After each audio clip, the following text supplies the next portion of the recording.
संदहा Sarnath KPL studio, यहाँ पर recording हो रही है और मैं यह गीत आप लोगों के बीच में गाने जा रहा हूँ। मैं उम्मीद करता हूँ कि आप लोग को जरूर पसंद आएगा। कभी प्यारे लाल गुरुजी की कृपा से, विजय लाल गुरुजी की कृपा से और रामाश्रय यादव भगत जी चाय वाले कटरिया और अमृतलाल प्रधान जी की कृपा से और हमारे साथीगढ़ प्रीतम भाई, बड़े भैया अरविंद भैया और हमारा छोटा भाई संतोष भाई और हमारे लाल मुनि भैया और हमारा राजू भाई और हमारे बड़े भाई प्रभाकर भाई और हमारे आदरणीय गुरुजी राजेश रिकॉर्डिस्ट, जो बहुत कलाकारों को गवाते हैं और उनके द्वारा ही आप लोगों के बीच में हम लोग गीत अपना पेश करते हैं। तो कहानी ले करके चलते हैं, आप लोग गौर करिए। भूमिका का भाव बा कैसे?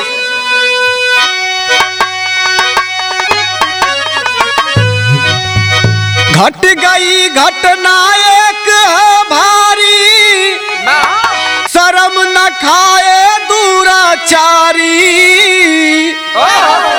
एक लड़की का जीवन कर डाले बर्बाद।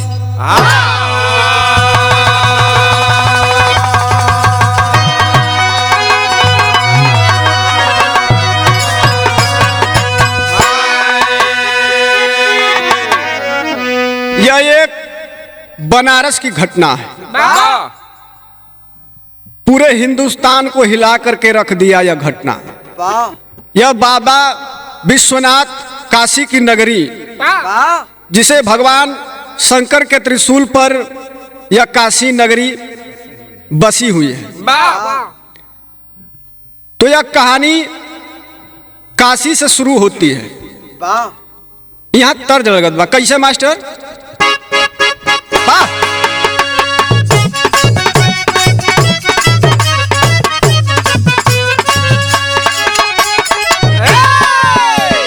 बक्सर जिला भोजपुर आरा के आगे पटना, बतावा ड्राइवर बाबू। बक्सर जिला भोजपुर आरा के आगे पटना, बतावा ड्राइवर बाबू। किराया लेबा कितना, बतावा ड्राइवर बाबू। किराया लेबा कितना, बतावा ड्राइवर बाबू। किराया लेबा कितना, बतावा ड्राइवर बाबू। लेकिन भाव लगल बिरहा को, जहाँ की धरती संत शिरोमणि माटी, जहाँ की पारस, जहाँ की धरती संत शिरोमणि माटी, जहाँ की पारस। त्रिशूल पर भोले बाबा का ई बसल नगर बनारस। त्रिशूल पर भोले बाबा का ई बसल नगर बनारस। त्रिशूल पर भोले बाबा का ई बसल नगर बनारस। त्रिशूल पर भोले बाबा। जहाँ पैदा भइला एक संत ज्ञानी,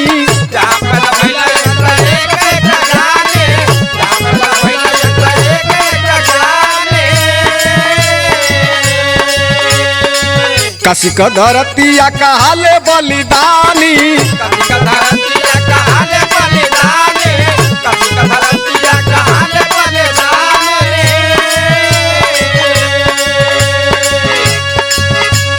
बसल देवी देवता जहाँ बरसेला सुधारस। त्रिशूल पर भोले बाबा का ई बसल नगर बनारस। त्रिशूल पर भोले बाबा का ई बसल नगर बनारस। त्रिशूल पर भोले बाबा का ई बसल नगर बनारस। त्रिशूल पर भोले बाबा।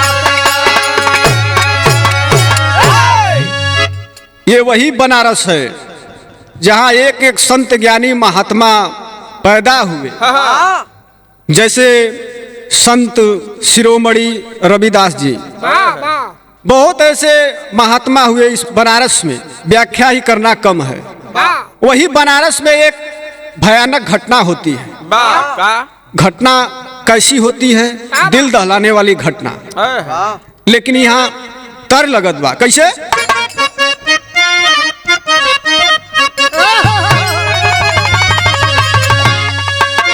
वह गीत बा अरे कचौड़ी गल्ली सुन कैला बलमू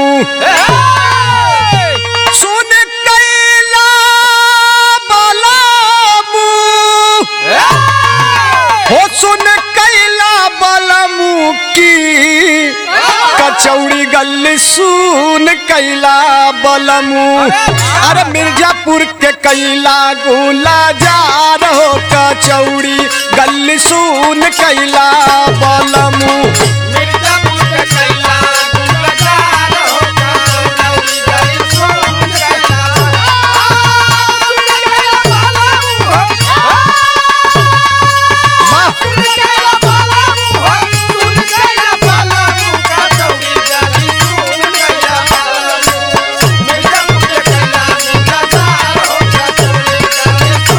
कैला लेकिन भाव लगल बिरहा का कैसे अनाथ कैसे दुनिया में होई दुनिया में होई हो दुनिया में होई अनाथ कैसे दुनिया में होई जेकर रक्षक बाबा विश्वनाथ हो अनाथ कैसे दुनिया में होई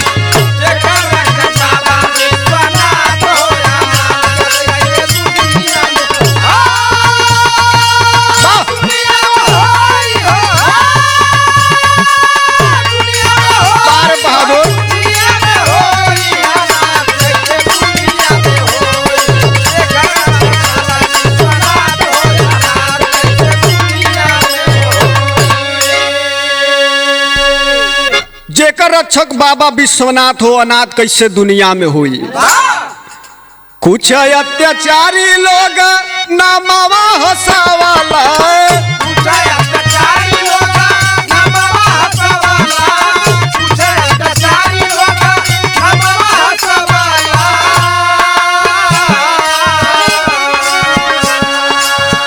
बनारस की छवि ऊपर तगिया लगावाला अनाथ कैसे दुनिया में होई अनाथ कैसे दुनिया में होई जेकर रक्षक बाबा विश्वनाथ हो अनाथ कैसे दुनिया में होई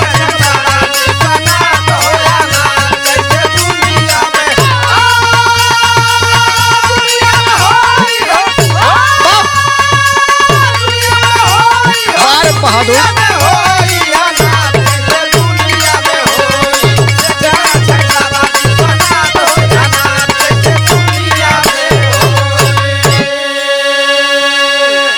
बनारस में ऐसा कांड नहीं हुआ था यह बनारस की छवि खराब हो गई ऐसे ऐसे महात्मा ऐसे ऐसे संत सिद्ध पुरुष बनारस की धरती पर रहते हैं ज्ञान प्राप्त करने के लिए विदेशों से आते हैं इस बनारस में दर्शन करने के लिए आते हैं बाबा विश्वनाथ के धाम पर कैसे विदेश के लोग आएंगे इस घटना से काशी में ध्यान दीजिए आज के नए युवक और लड़कियां पहले तो संस्कारित होना जरूरी है माता पिता को ध्यान रखना जरूरी है कि मेरा बेटा और बेटी जा कहाँ रहे और अपने खानदान का इज्जत अगर बचावे के बाद तो लड़कन के शिक्षा देना जरूरी है और संस्कारित बनाना जरूरी है और संस्कारित के साथ साथ भक्ति कराना जरूरी है ये समाज प्रसन्न रहेगा कैसे प्रसन्नता आती है कहां से तो कहनाम है प्रसन्न रखने के लिए सबसे पहले समझ की शक्ति और सहन शक्ति ये दो शक्तियां अगर प्राप्त कर लेंगे तो जितनी भी घटनाएं हो रही हैं सब खत्म हो जाएगा तो मैं कहानी आगे की तरफ लेकर के चलता हूं तब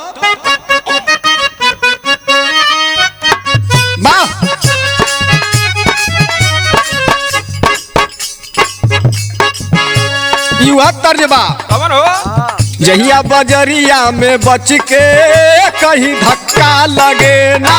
जहिया बजरिया में बच के कहीं धक्का लगे ना। जहिया बजरिया में बच के कहीं धक्का लगे ना।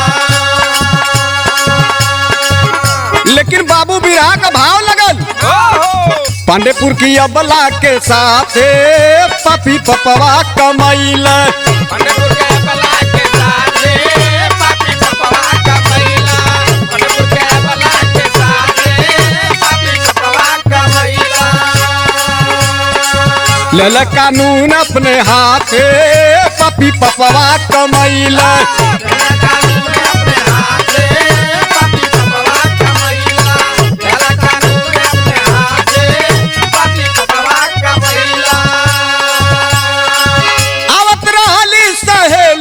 घरवा से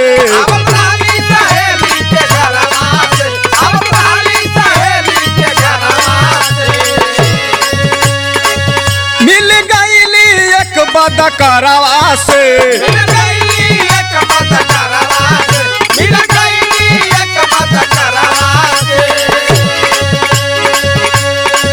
चल भैया ले के उसाते पपी पपवा कमैल। चल भैया ले के उसाते पपी पपवा कमैला। चल भैया ले के उसाते पपी पपवा कमैला।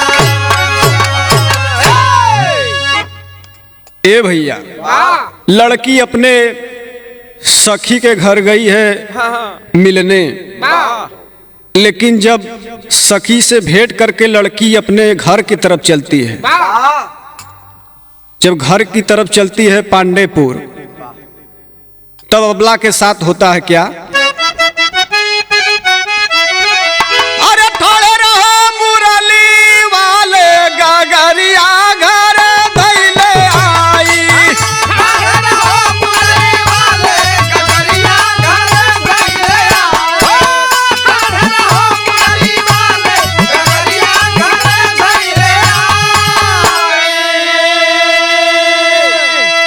लेकिन भाव लगल कितना बिजोड़ भाव बा। नशा वाली गोली खिया के, अरे नशा वाली गोली खिया के इज्जतिया लूटल जाके।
चौथा आयल मुस्कुरा के,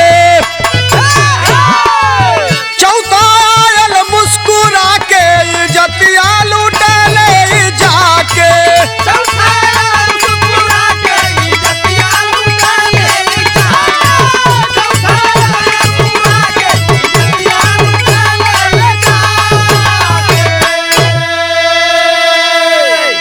आय हाय बाबू, वही समय लड़की के बाबू ले जाए के नशा का गोली खियाए के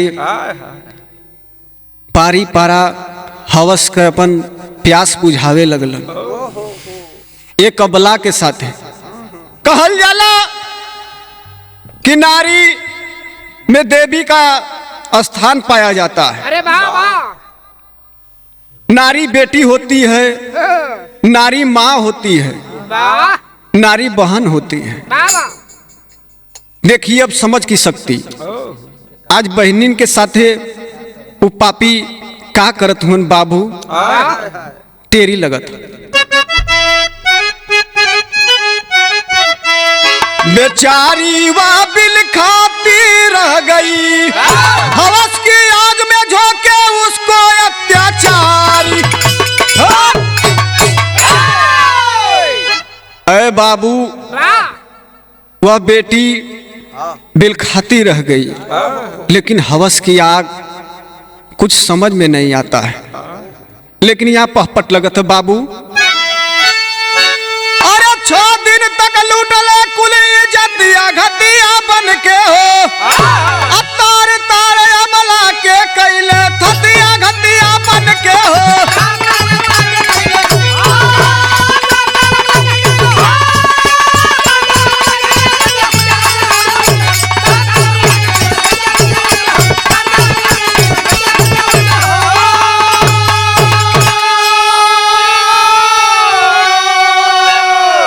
एक दो दिन ना, वो लड़की के साथ पूरा 6 दिन तक उसके इज्जत के साथ खिलवाड़ किया गया। तब लगातार वह इज्जत लूटे, 23 अत्याचारी हो। 5 अप्रैल को छोड़े उसको पपिया बन शिकारी हो। घर माया के काली कुल विपत्तिया घटिया बन गईले, रोवा मतारी मारल गईल मतिया घटिया बन गईले।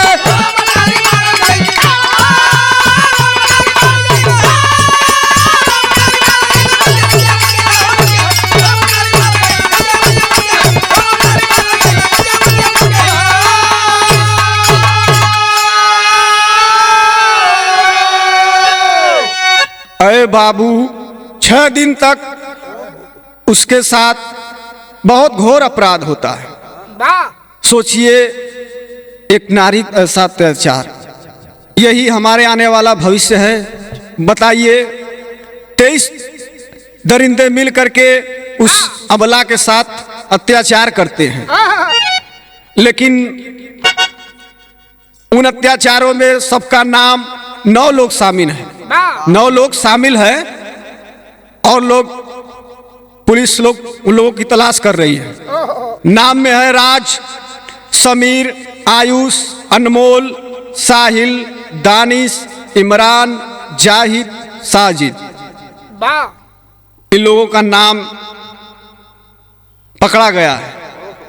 जो भी बचे हैं, मैं शासन प्रशासन से हाथ जोड़कर कहता हूं कि उनको कड़ी से कड़ी सजा दी जाए और ऐसा दोबारा इस बनारस में ऐसा हरकत कभी ना हो। ऐसा उनको सजा दी जाए, ऐसी सजा दी जाए कि उनका रूह कांप जाए। आने वाला कल का कोई नौजवान ऐसा कर्म ना करे। लेकिन आल्हा लगा तो बाबू कैसे?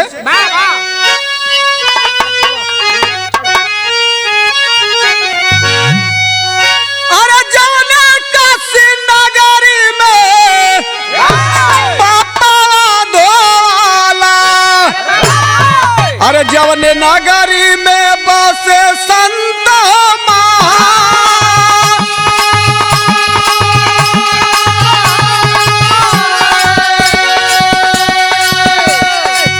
वही नगरी में एक बच्ची का ये जातिया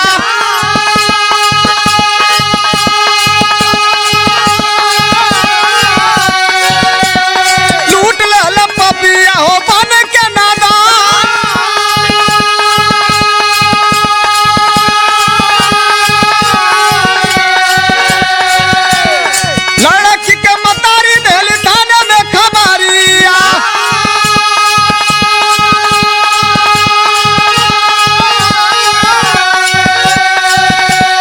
हरकत में आए पुलिस दल के जवान,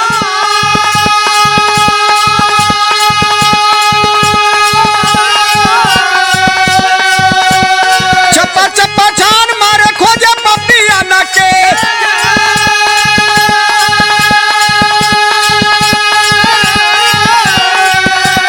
कुछ पकड़ाई हो अपने मकान,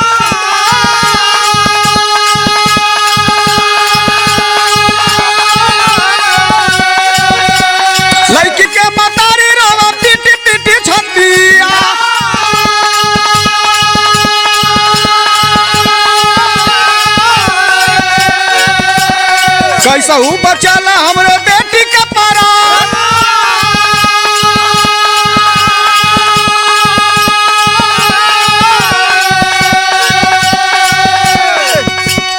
ऐसा ही जतिया लुटाई फूल लनका।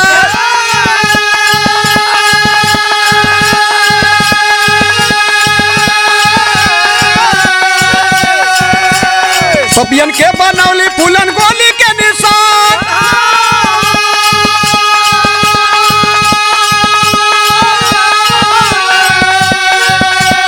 पूछता जजारी हवा महिमा मिलाकर।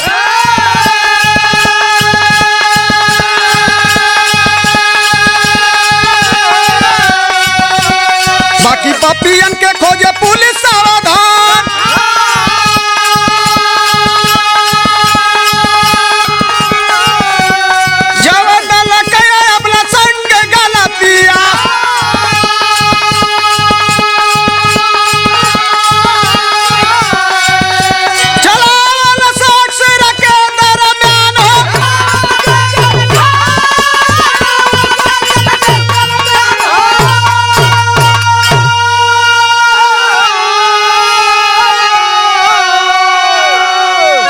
ए बाबू, ये सेक्स रैकेट जो है ये पहले से चलता था।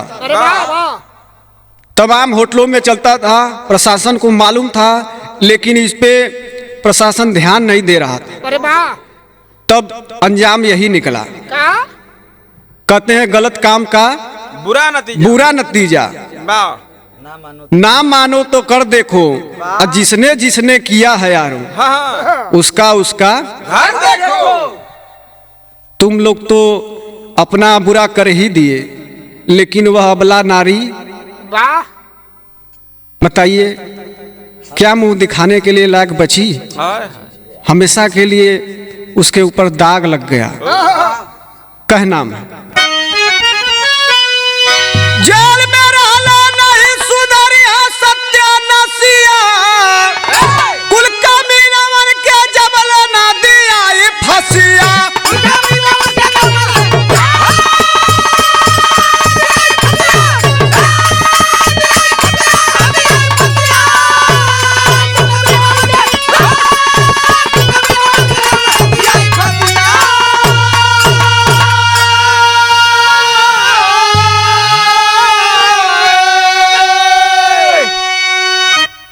जेल में रहला नहीं सुधरिया सत्यानसिया।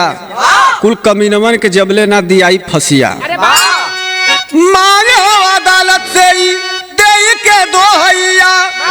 कुल इनके दे दसा फांसी का सजैया। कैसे जी हाँ कुल इनके अमरों का ससिया। कुल कमीनवन के जबले ना दियाई फसिया।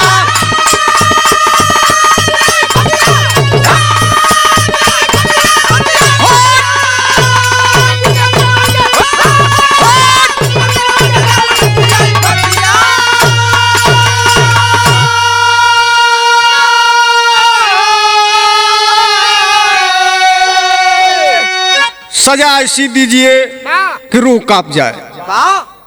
का नाम है गुरु बिहारी, गुरु गणेश, गुरु रामलाल गमगीन। कवि चंद्रिका स्वर गए एक गैल सितारा छीन। बेचारी वह बिल खाती रह गई। राम आशीष